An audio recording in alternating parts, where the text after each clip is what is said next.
this is chapter 1 of our novel The Enchanted Wood, and this one's called The Land of Birthdays.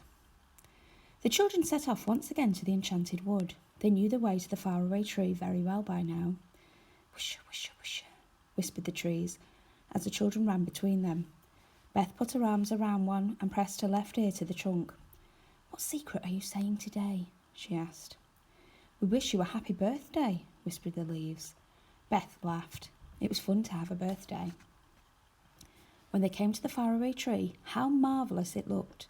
The folk of the tree had bedecked it with lots of brightly coloured flags because it was Beth's birthday, and it looked simply lovely. "Ooh," said Beth, pleased. "I do feel happy. The only thing I wish is that I had a proper party clothes on, not my old clothes." But that couldn't be helped. They were just about to climb the tree when Dame Washalot's big washing basket came bumping down to the end of Moonface's rope for the children to get into. "Good," said Joe. "Get in, girls." They all got in and went up the tree in a tremendous rate. Moonface must have someone helping him pull, said Joe, astonished. He had. Mr. Whiskers was there with what's-his-name and the old saucepan man, and they were all pulling like anything. No wonder the basket shot up the tree. "Many happy returns of the day," said everyone, kissing Beth. "Oh, good. You're not the best in your clothes," said Moonface. "We wondered if it would make you a fancy dress party, Beth." "Oh, I'd love to," said Beth. "But we haven't got any fancy dress." "We can easily get that in the birthday land," said Silky, clapping her hands for joy. Good, good, good. I do like a fancy dress party." "Everybody is ready to go," said Moonface. "The elves are just below us, where a saucepan man. Hey, saucepan, where have you got to?" "He stepped into your slippery slip by mistake," said the elf, appearing out of Moonface's house. "He went down the slide with an awful noise. I expect he's at the bottom by now." "Good gracious, just like silly old saucepan," said Moonface. "We'd better let down the washing basket for him, or he'll never get back to us." So down went the washing basket again, and old saucepan got into it and came up with a clatter of saucepans and kettles. "Now, are we all ready?" said Moonface. "Silky, what's his name, saucepan, the Angie Pixie, Dame Washalot, Mr. Whiskers, the elves."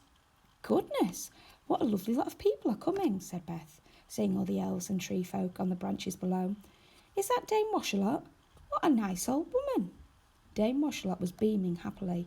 For once she was going to leave her washing tub, and going to the land of birthdays was not a treat to be missed. "Come on then," said Moonface, and he led the way up the ladder. Up he went, popped his head above to make quite sure that the land of birthdays was there, and then jumped straight into it. Everyone climbed up.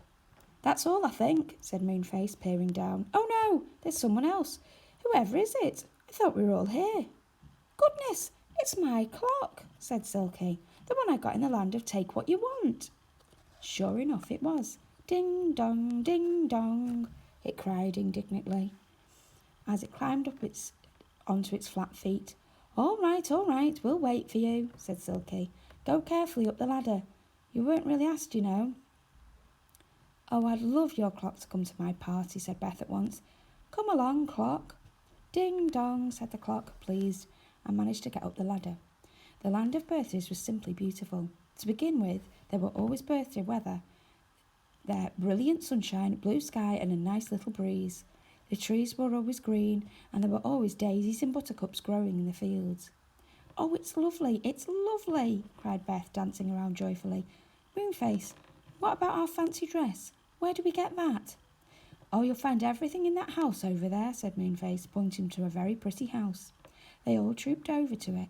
As they went, small brown rabbits hopped out of the holes, called "Happy Birthday" to Beth, and popped back inside. It was all very exciting.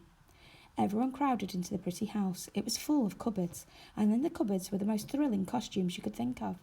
"Oh, look at this!" cried Joe in delight, as he came across a sailor's outfit with a smart hat that had blue and white and gold on it, just like the captain of a ship. "Just the right size for me." He put it on.